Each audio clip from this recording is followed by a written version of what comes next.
You guys can ask your questions, round robin, be respectable. You guys know the drill. At about 10 minutes to, these are about 30 minutes, 10 minutes to, I'm going to call for final last questions. In about 5 minutes to, I will clear the chairs so you guys can take photos of Dante in front of the backdrop there. Any questions before we start? Hey, please, guys take the floor. Go for it. Okay, so I've been dying to ask you this question. Do you have any stories from But I'm a Cheerleader? I mean, yeah. I love the movie. I love being a part of the film, and I love like our generation. Like we were like the cool kids, you know, like the cool Hollywood kids of our day. I don't know. We were young Hollywood at the time, and so Natasha Lyonne and Clea Duvall and Kid Pardue and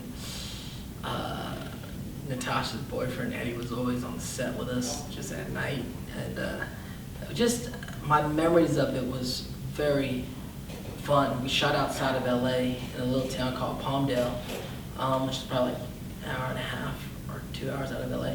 And it was very cool to just be an ally to the whole LGBTQ scene, and RuPaul in the film being our camp counselor, and Kathy Mariani and Eddie Cibrian. I mean, like all these names like in my head, and I'd see everybody throughout the years, and remain friends with some of them. And for me, one of the crazy stories was kissing a guy for the first time. Crazy. Like we were like, first of all, I remember when they offered me the role, I was like, why do they want me to do this movie? The director called me up, Jamie Babbitt. It was her first film. Now she's gone on to do several things, including now she directs and is the executive producer of Murders in the Building, which is awesome.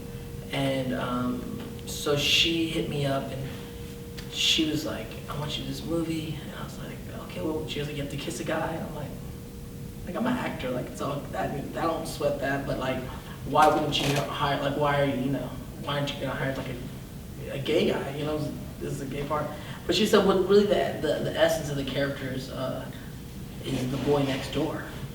And she's like, Dante, you're the boy next door. And I was like, oh wow, like I have to. And I understand what she meant, because there is something about me that's very the boy next door, and she was able to look past like just my race and everything, and just be like, you are like, that's your energy, like that's who you are, and that's who Dolph is. And I was like, oh, so fascinating. Because in the script, it read like Kid Pardue would play it, because originally it was written as like 6-foot blonde, like quarterback of the football team, and then she's like, no, I want to get Dante, and Dante can be the wrestler. And I was like, so it was hilarious. So I was like, okay. And then me and Kip had to kiss, and we're both straight, and so we're like, how are we gonna do this? We ended up getting an actress on the set, and we keep the names private, but we were like, you want to rehearse with us? She's like, yeah. And then we, all very, up for it. We're like, okay, we're rehearsing. Like, how are we gonna rehearse? We're doing the scene, and we're like, well, this is the 90s, 2000? I don't know, it was a long time ago. And they were like, well, Kip will kiss you, and then I'll study. I'll watch. And we're like in our trailers, this is so hilarious. And it's like, then I'll kiss you, and then Kip will watch. And we'll just do that a few times. It would feel a lot like Spin the Bottle. But then, because we wanted to like save the first kiss for like the camera, which I remember. And then it was our time to do our first kissing scene, and everybody was there. Like all the cast members that aren't in the scene are just like, we want to see Dante and Kid kiss. And I always tell guys, like, look, you guys, if you have not kissed a guy, there's things that which I had not kissed a guy, and there's things that you have to look out for. First of all, it's the stubble. Stubble is real, and it's really kind of sandpapery. And now you got two sandpaper situations going on, and then it gets our faces, we pulled out, we're all both red. And I'm like, man, this is insane. And then the other thing is like, Kip was very, he's a bigger guy. He was like trying to manhandle me. And I was like, Kip, I don't know, I can only imagine what you're doing to women. Can we finesse this a little bit? I want So maybe some people want to be manhandled. I'm a finesse guy. So can we? It was hilarious. Yeah. But it was just great. And then after doing the movie, it was my first time going to Sundance Film Festival, which of course is one of the biggest film festivals in the world. And that was really early Sundance time. So really being a part of the independent film community early in the game, and just being with all those folks during that time was really a really special time. And I think it like indie film. Thank you. Thank you. Hi, Dante. Hello. Aaron Spencer from ESPN Chanting Sorcery Productions. Hi. Hi. We talk a lot about slice of life anime, obviously at the Anime-Con, but what was the most rewarding aspect to you about bringing a slice of life show like For Filipino Brothers to a big medium like Hulu? It was so good. I mean, with the film, with the Fabulous Filipino Brothers, my directorial debut, and it does star me and my brothers, the four of us, and really exciting for me to bring that film out to the world. It premiered at South by Southwest Film Festival a year ago, and you know, I've been in this industry a long time. Like I've been in 37 years now, which is, you know, I'm what you call a lifer, like this is what we do. But me and all my brothers, we all grew up in the industry together. We've all studied together in conservatory for over 20 years, and they have wonderful careers in their own right. And I was like kind of the one who got the most famous or whatnot, or was fortunate to get the roles that really, you know, impacted. And it was my honor to kind of tell these stories that are all based on stories within our family, and really kind of represent for the Asian community worldwide. We're in this really amazing time where Asian stories and movies and books are like, Asians in Hollywood are the highest profile they've been in Hollywood since the beginning of Hollywood. And it's really great to see things like, of course, Everything Everywhere All at Once win the Oscar, Parasite win the Oscar, Squid Games being like the #1 show on Netflix for so many weeks in a row. And to be able to add to the momentum of what's going on and broaden the scope of what Asians are in the world, and really getting to represent for my particular part of the Asian market, which is the Filipinos. It was really important for me to have the Filipino in the title, and really for me to kind of like put it down for just my community one time, and also for my family.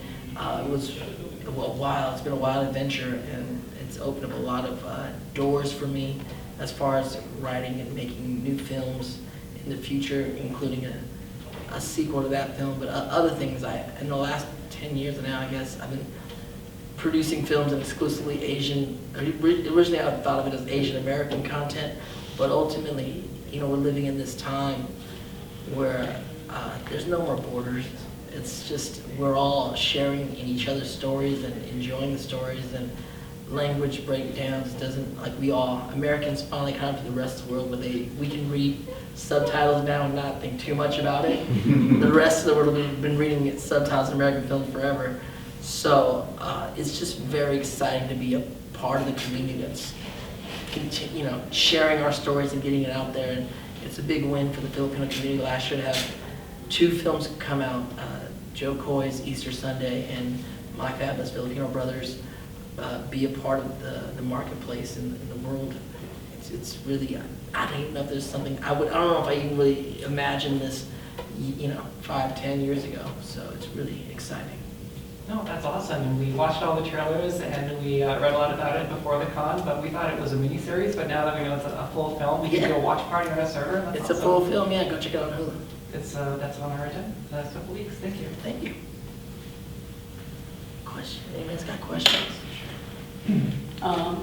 So, going to a completely different medium, what was it like playing competitive Monopoly on YouTube? Amazing.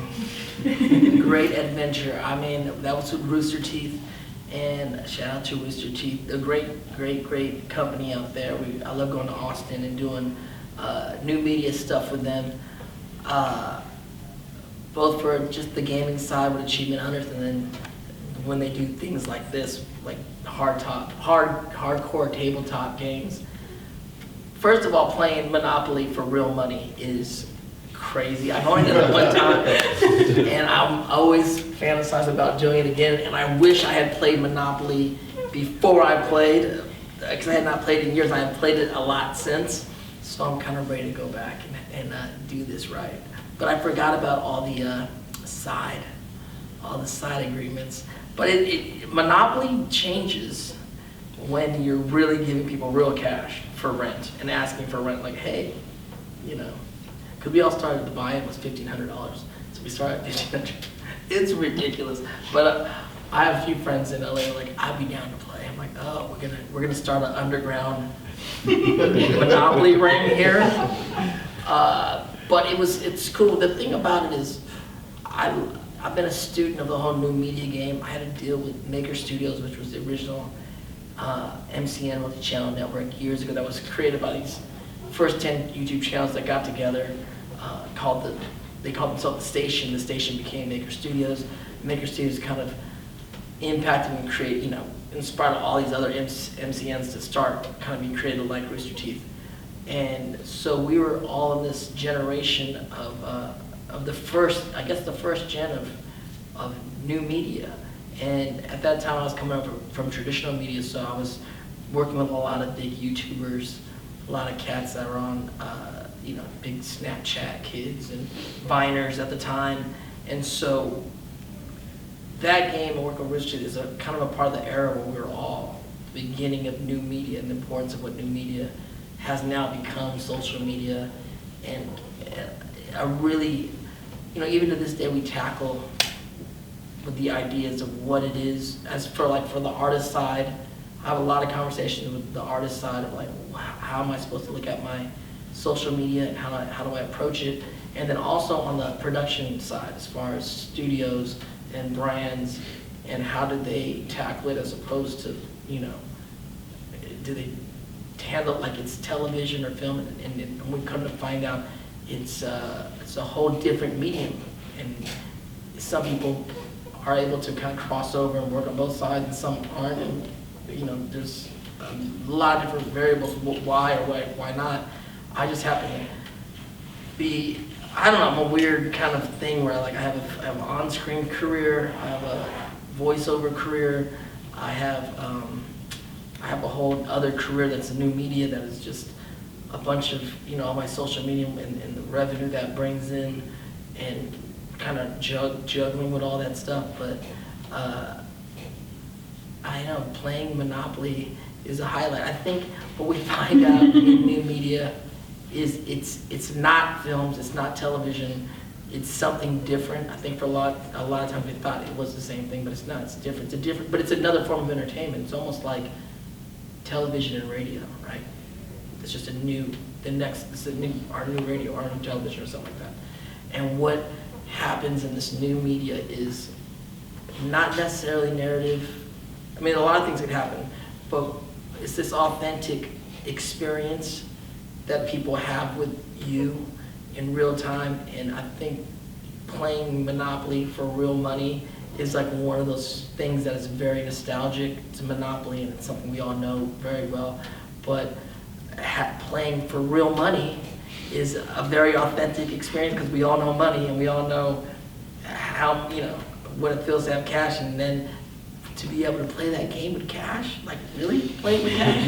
Like someone's really gonna walk away with all this money, and when you land on Broadway, you're gonna have to give them a large chunk of your money. It's just, I think it just rang true with audiences as far as, it's so fun. It's just had that correct formula of what people really liked, and I can't wait to play it again. Thank you. Thank you. I actually watched that entire thing as it was airing. Oh, awesome. I really enjoyed it. Thank you.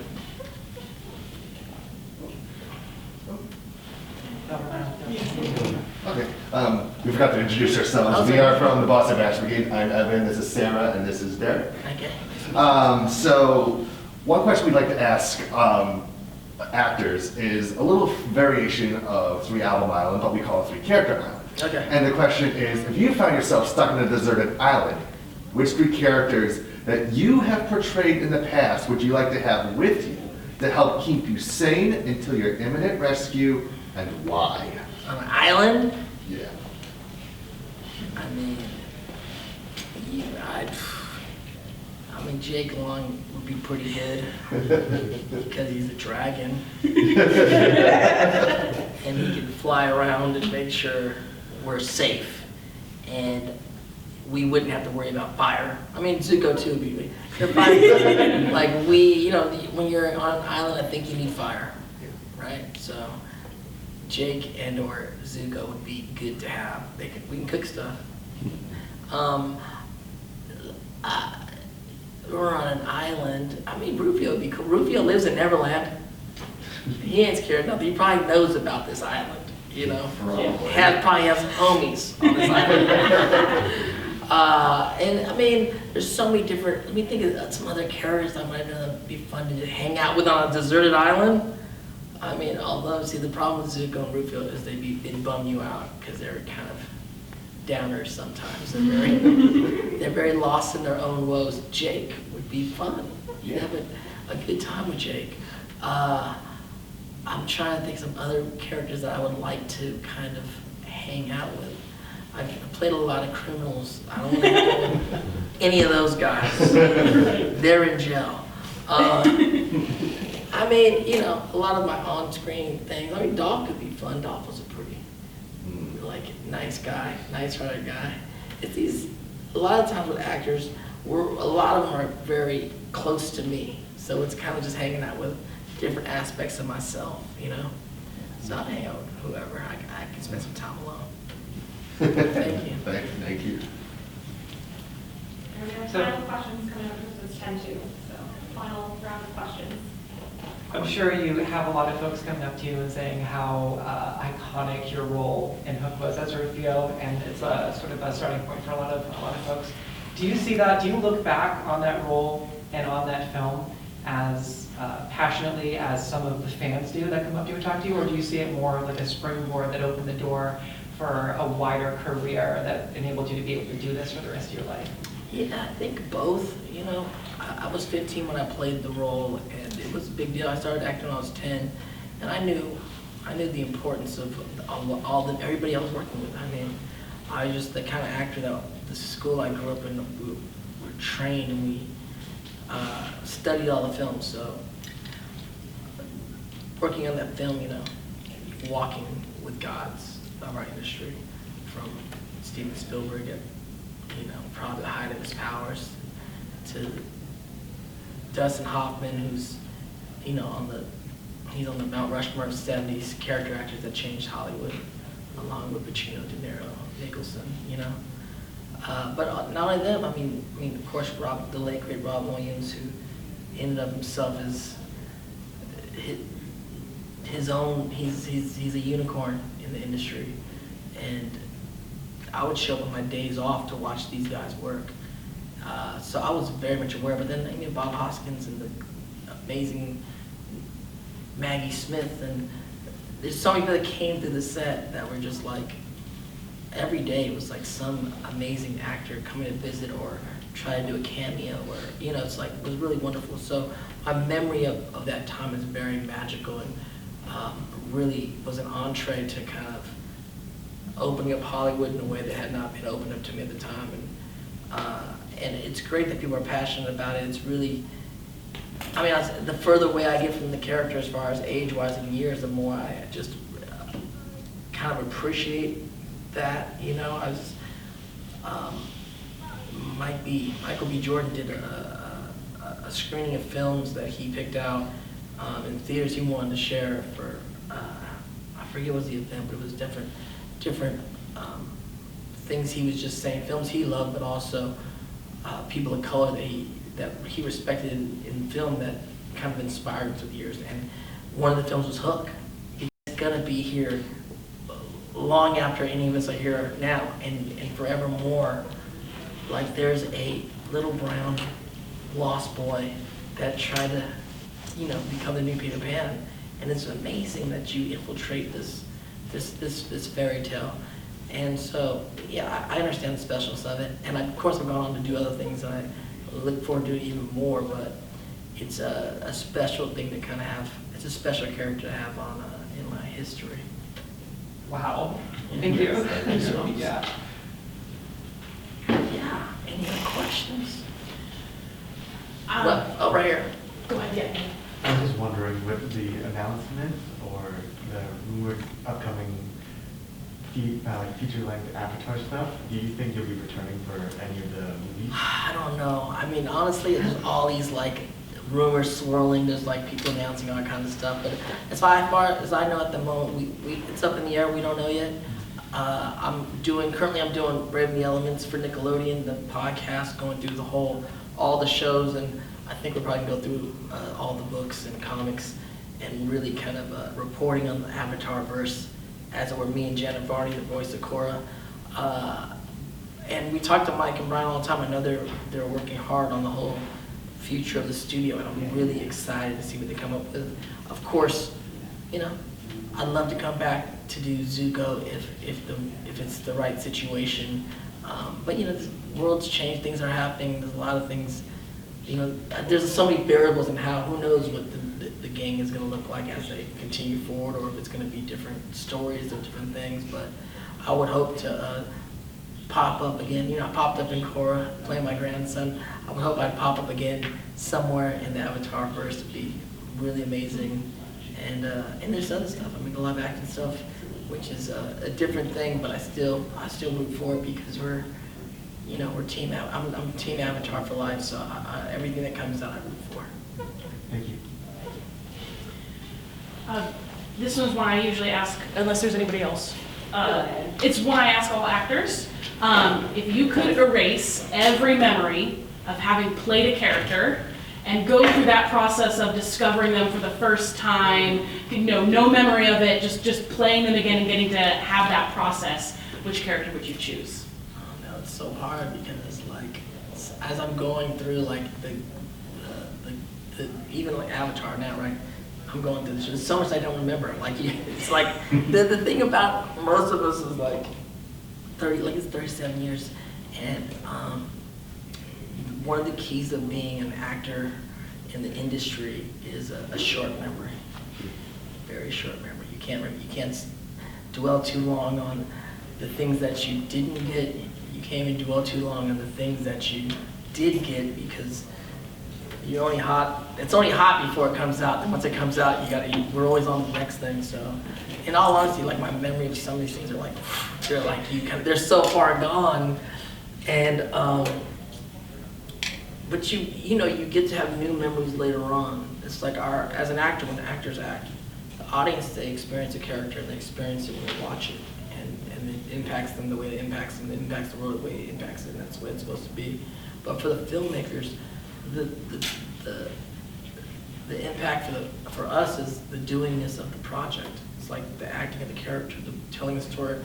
It's like when I look at Hook, and that was me. I was 15, 16. It's like everything that happened that year on the set, everything that happened in life during that time, I can still see it in me in the movie. When I watch it. Same thing with Avatar happened over these years. The people that watching Nickelodeon grow up, watching Jack Descent grow up. It's like the experiences is so much entangled with your life and all the things that's going on in your life, the good and the bad of it. So it's hard to go back at some of these things you've done, and I look back now and I marvel at it now, and I'm having a new experience of it now, and enjoying it in a different way now because now I can be the audience and not the storyteller. So, and I go, well, I don't know if could I do that again? I don't know. I don't even know. It's like some of these things, you're just, I marvel at. They're perfect in their own thing. And there's new films and stuff to get ready for anyway. That we hopefully something new will impact the world again, like some of these other ones. Out of time for questions. Thank you guys. Take some pictures. Let's do it. Yeah.